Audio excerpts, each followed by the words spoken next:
नमस्कार विद्यार्थी मित्रांनो, आपल्या सभोवताली अनेक गोष्टी आहेत, पण त्यातील काही सजीव आहेत तर काही निर्जीव. आज आपण सजीवांची अशी 9 लक्षणे पाहणार आहोत की जी त्यांना निर्जीवांपासून वेगळे करतात. चला तर मग विद्यार्थी मित्रांनो सविस्तर जाणून घेऊया. तर विद्यार्थी मित्रांनो, जे काही पहिलं लक्षण आहे ते आहे बघा निश्चित संघटन. आता तुम्ही म्हणाल निश्चित संघटन म्हणजेच काय, किंवा जे काही डेफिनेट ऑर्गनायझेशन, ज्याला आपण काय म्हणतो डेफिनेट ऑर्गनायझेशन. तर विद्यार्थी मित्रांनो बघा, ज्याप्रमाणे आपलं घर कशाने विटांनी बनलेलं असतं, तसेच प्रत्येक सजीवाचं शरीर अत्यंत सूक्ष्म अशा पेशींनी, ज्याला आपण सेल्स असे म्हणतो, पेशींनी बनलेलं असतं. आणि हे सजीवांचे मूलभूत संघटन आहे. लक्षात आलं का? तर विद्यार्थी मित्रांनो, जे काही पहिलं लक्षण आहे ते काय आहे बघा, निश्चित संघटन. निश्चित संघटन, ज्याला आपण काय म्हणतो बघा, डेफिनाइट ऑर्गनायझेशन. Definite organisation.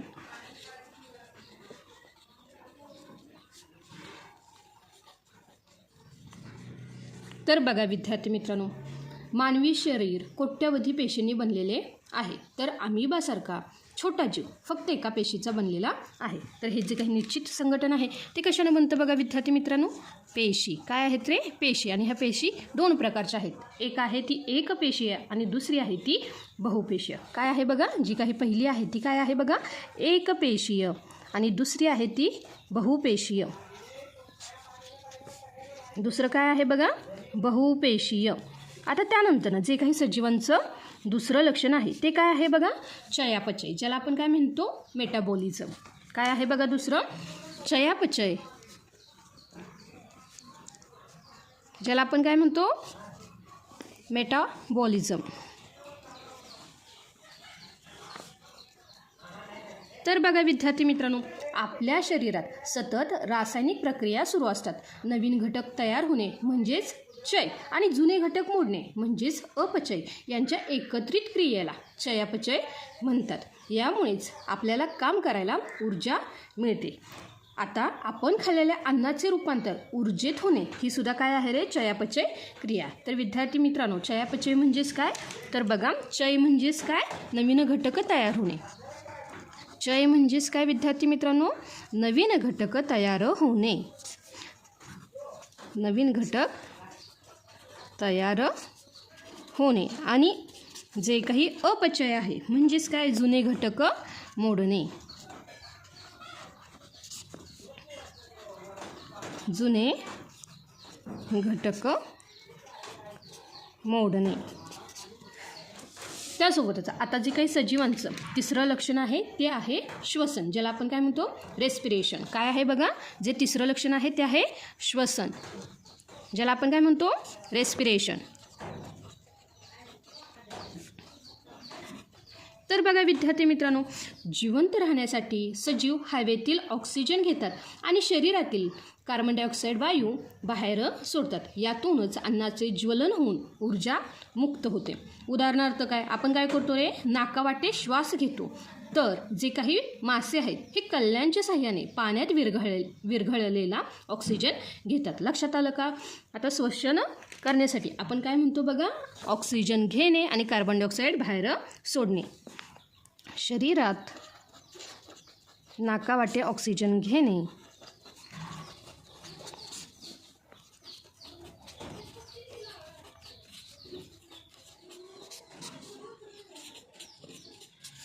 आणि कार्बन डायऑक्साईड सोडणे.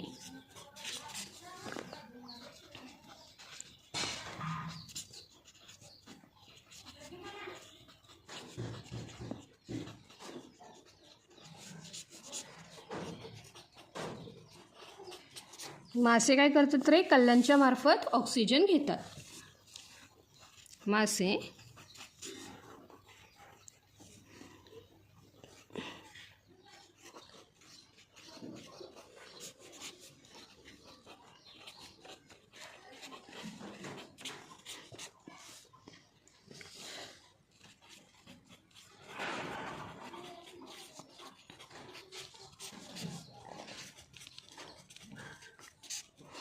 आता जे काही पुढील वैशिष्ट्य आहे ते काय आहे बघा, पोषण, ज्याला आपण काय म्हणतो न्यूट्रिशन. बघा विद्यार्थी मित्रांनो, सजीवांचे शरीराची वाढ होण्यासाठी आणि झीज भरून काढण्यासाठी अन्नाची गरज असते. अन्न घेण्याच्या प्रक्रियेला आपण काय म्हणायचं आहे? पोषण. तर बघा विद्यार्थी मित्रांनो, आता तुम्ही म्हणाल वनस्पती तर तुम्ही सजीव सांगितलं, मग ते स्वतःचं अन्न कसं तयार करतात? तर विद्यार्थी मित्रांनो, ज्या काही वनस्पती आहेत ते काय करतात रे? सूर्यप्रकाशात स्वतःचे अन्न स्वतः तयार करतात. तर जे काही प्राणी आहेत हे अन्नासाठी वनस्पती किंवा इतर प्राण्यांवर अवलंबून असतात. लक्षात आलं का? जो काही चौथं वैशिष्ट्य आहे ते काय आहे बघा? पोषण, ज्याला आपण काय म्हणतो? न्यूट्रिशन.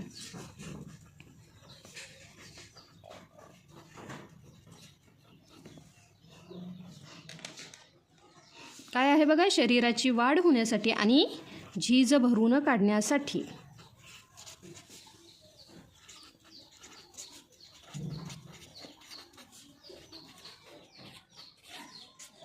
आणि झीज भरून काढण्यासाठी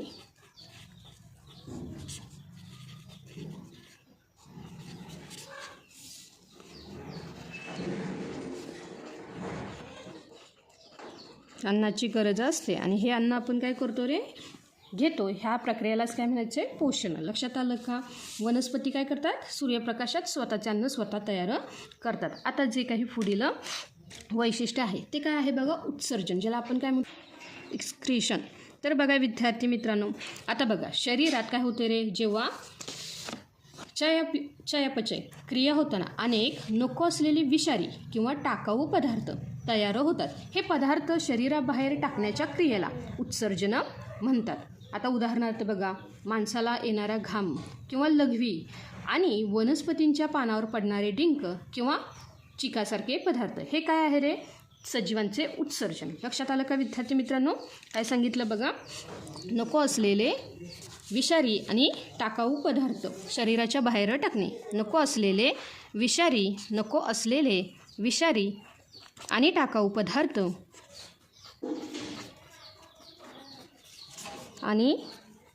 पदार्थ शरीराच्या बाहेर टाकणे.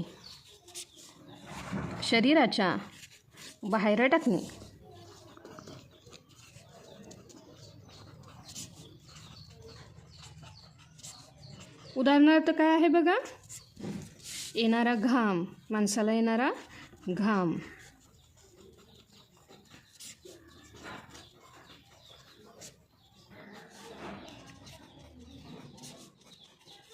किंवा लघवी. आणि वनस्पतींमध्ये काय? डिंक किंवा चिकासारखे पदार्थ. आता त्यासोबतच जे काही सजीव आहेत त्यांचं पुढील जे वैशिष्ट्य आहे ते काय आहे बघा? वृद्धी, जिला आपण काय म्हणतो? ग्रोथ.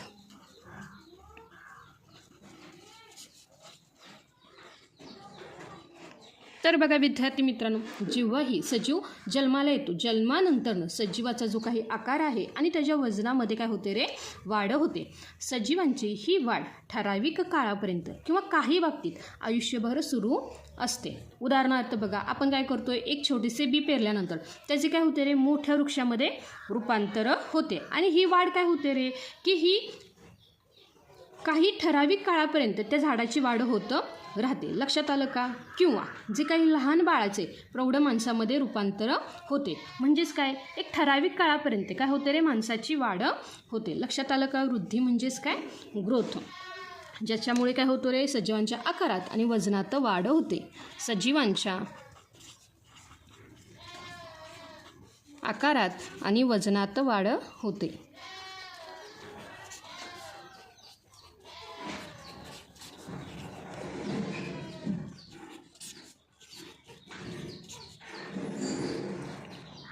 त्यासोबतच आता जे काही पुढील वैशिष्ट्य आहे ते आहे बघा प्रजनन, ज्याला आपण काय म्हणतो?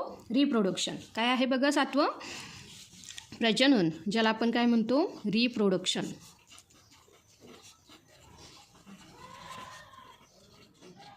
तर बघा विद्यार्थी मित्रांनो, हे जे काही सजीव आहेत हे स्वतःचं अस्तित्व टिकवून ठेवण्यासाठी प्रत्येक सजीव आपल्यासारखाच दुसरा नवीन जीव निर्माण करतो. यालाच पुनरुत्पादन किंवा प्रजनन असेही म्हणतात. तर बघा विद्यार्थी मित्रांनो, पक्षी काय करतात रे? अंडी घालतात, ज्यातून काय होतात?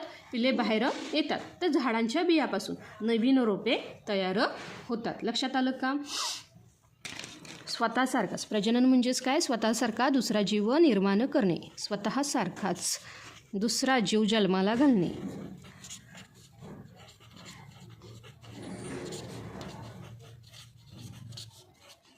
जन्माला घालणे किंवा निर्माण करणे.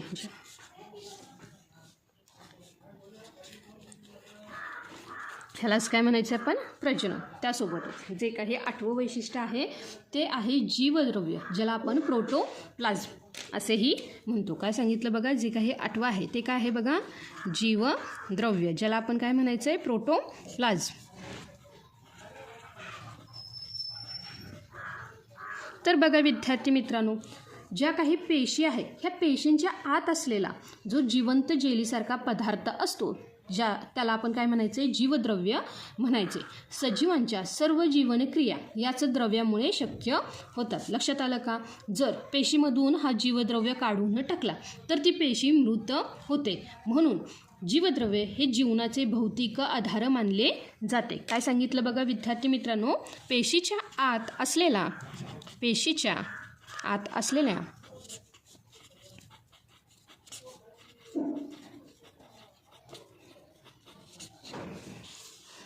जो जिवंत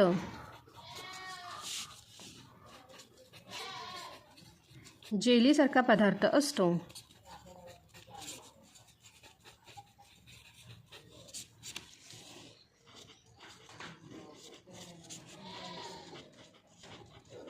त्याला काय म्हणायचं आपण?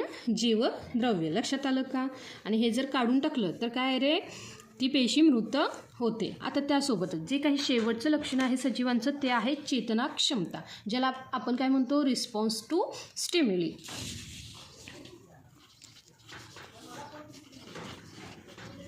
चेतना क्षमता, ज्याला आपण काय म्हणतो बघा?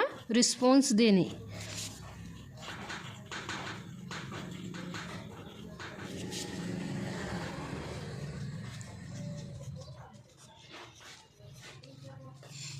तर विद्यार्थी मित्रांनो, आता बघा आपल्या आजूबाजूला काही बदल घडला किंवा कोणी स्पर्श केला तर आपण काय करतो रे? त्याला प्रतिसाद देतो. प्रतिसाद देणे म्हणजेच काय? चेतना क्षमता होय. आता बघा आपण काय केलं? गरम वस्तूला हात लावताच आपण काय करतो रे? हात पटकने मागे घेतो. ही काय झाली?